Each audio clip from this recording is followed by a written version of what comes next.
decir algo, solo una reflexión, darlo todo, dejarlo todo, porque nos gusta nuestro deporte, estamos encantados. Antes, cuando yo por ejemplo ahora me voy a retirar, estoy tranquilo de que lo he dejado todo, eso es el consejo que os doy a todos, así que cada día intentar disfrutar al máximo, trabajar a tope. Y sobre Barcelona hoy, yo no sé si vamos a aguantar 10 minutos, 20, 30, pero si llegamos en 50 minutos en el partido no lo comemos.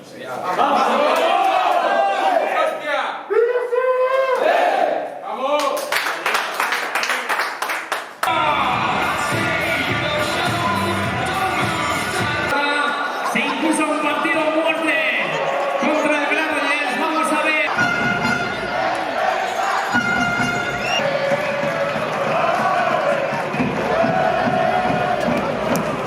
Por primera vez y de forma única en la historia del deporte,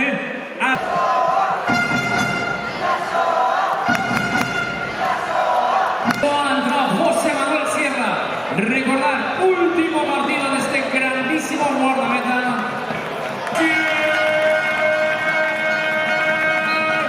Nunca pares de creer y viva.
Hermanos de su capital.